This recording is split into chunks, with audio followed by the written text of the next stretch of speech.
Você pode observar que todas as vezes que nós estamos visitados, por exemplo, pelo sofrimento, o nosso olhar costuma ficar muito restrito. A gente só enxerga aquele ponto de dor, seja uma dor emocional, seja uma dor física. E por incrível que pareça, o sofrimento, quando ele nos atinge, parece que ele faz um movimento em nós que nos faz retroceder às vezes na maturidade. É claro que o sofrimento nos amadurece, mas às vezes a gente precisa de uma experiência de distanciamento dele, para a gente poder alcançar a maturidade que ele nos traz. Porque no momento em que ele está acontecendo, nem sempre nós conseguimos ser maduros o suficiente para que a nossa visão seja mais abrangente. A gente só enxerga o que nos faz sofrer. E é por isso que nós necessitamos tanto de pessoas que nos ajudem a ampliar o olhar. Eu acredito, minha gente, que a nossa maturidade ela vai nos dando este benefício, além dos muitos outros, né?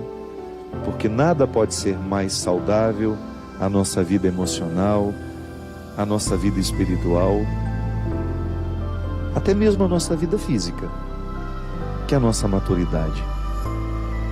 A maturidade é um processo que nunca termina. A gente começa a amadurecer já criança, quando a gente aprende a distinguir o sim do não, quando a gente compreende as regras da vida, a partir das regras dos jogos, né? Não adianta você querer ensinar a uma criança as regras morais do certo e do errado, com histórias muito complexas. A melhor maneira de fazer uma criança a compreender, do ponto de vista moral, o que é certo, o que é errado, é colocando-a numa brincadeira. É o lúdico, é o jogo que nos ensina as regras da vida.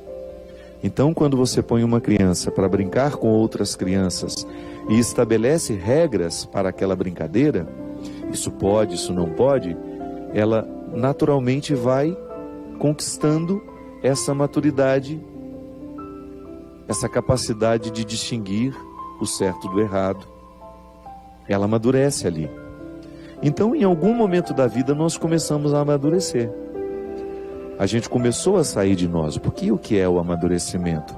É uma capacidade de estar em si, que a gente nunca deixa de estar em nós, para depois você lançar um olhar para o outro. Não dá para fazer o contrário, do olhar de fora vir para dentro, não. É sempre um movimento que inicia em nós. Toda a visão que eu tenho do mundo parte da visão que eu tenho de mim. É por isso que às vezes a gente encontra pessoas muito pessimistas com as outras, né? Não acredita em ninguém, não acredita na bondade do mundo.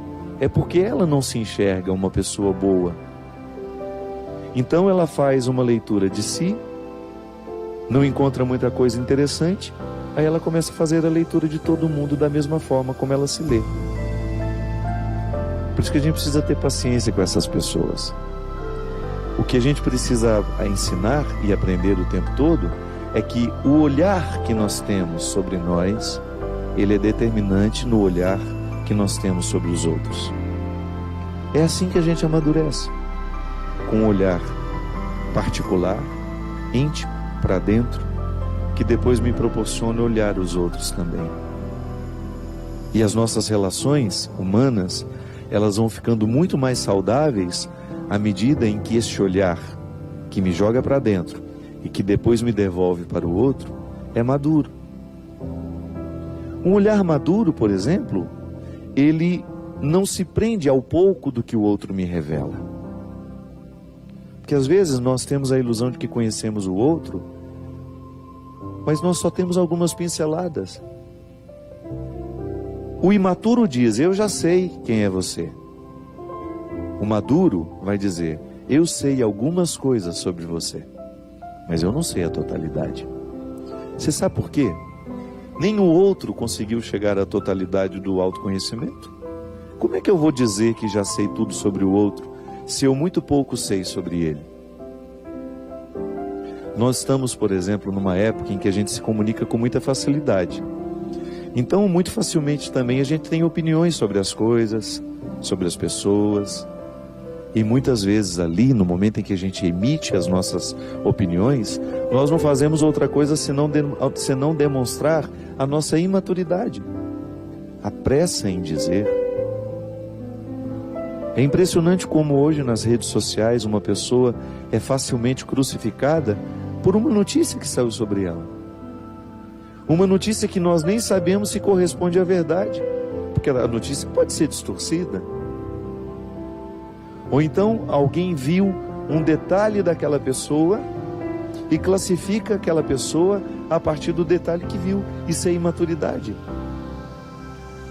E é por isso que a maturidade combina muito mais com o silêncio. Não tenho o que dizer ainda.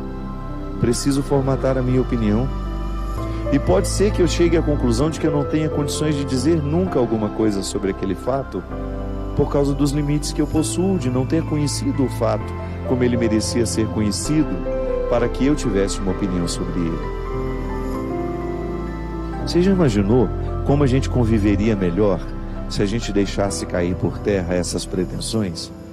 De achar que sabemos tudo sobre o outro, de fazer os nossos julgamentos de forma tão apressada sobre os outros, de enclausurar os outros nas nossas opiniões, nos nossos achismos. Tanta gente achando nos dias de hoje, tão pouca gente sabendo de fato. Nós somos imaturos quando nós não somos capazes de compreender o outro como totalmente outro. Nós nunca esgotamos o outro, porque o outro ele continua sendo inédito para si mesmo. Isso é maturidade.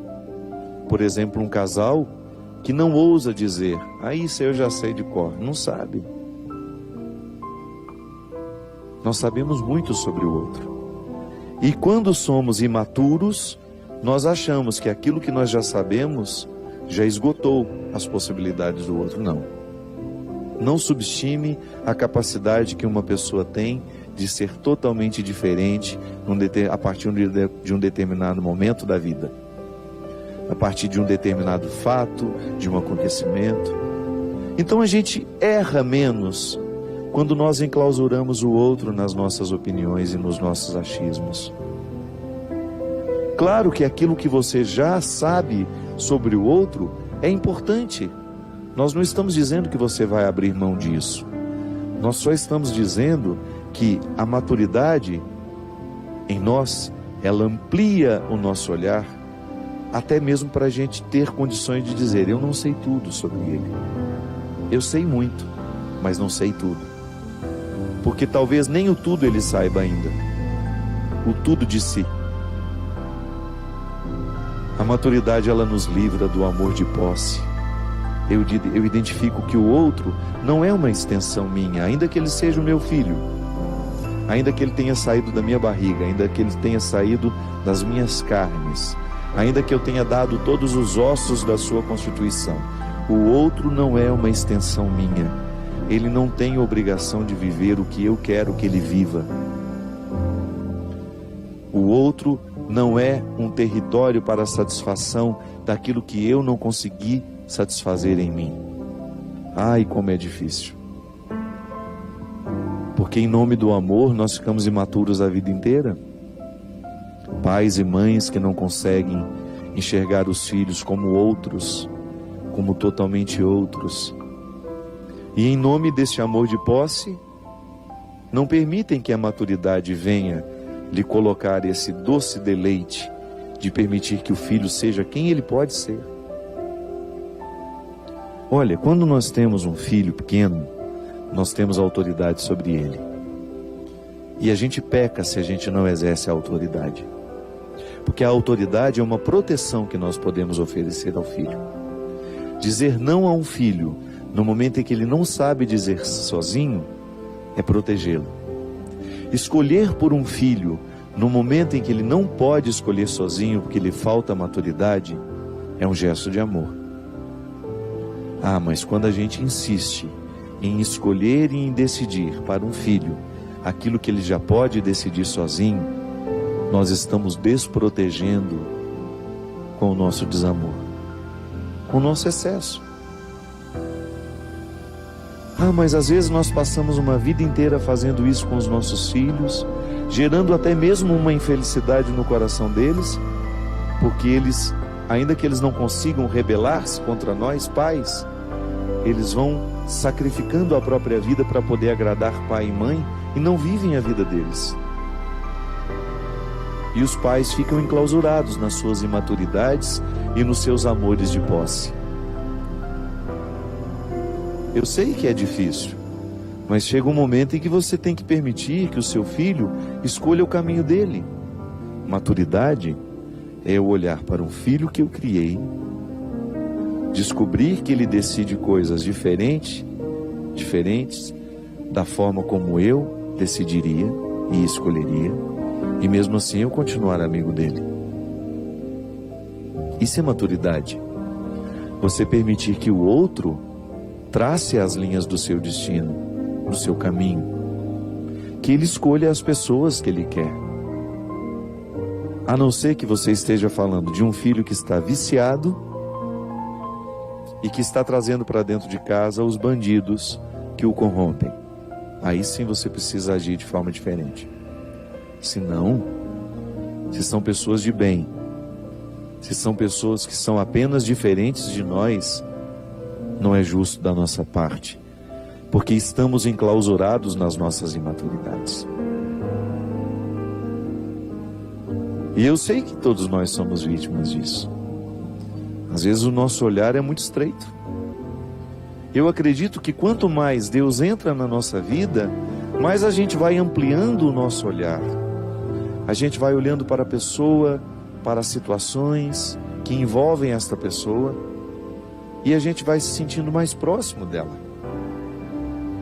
É muito ruim quando a gente tem um olhar redutor, porque a gente se distancia do filho, se distancia do pai, da mãe, do amigo, do irmão, por causa dos nossos preconceitos, por causa da nossa visão limitada.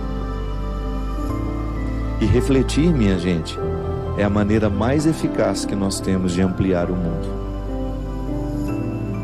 Quanto mais a gente reflete, quanto mais a gente mergulha no mistério de Cristo, mais nós vamos perceber que Deus nos quer assim, abertos, com os olhos muito abertos, para perceber todas as realidades que precisam de nós, que precisam muitas vezes da nossa palavra, mas também do nosso silêncio.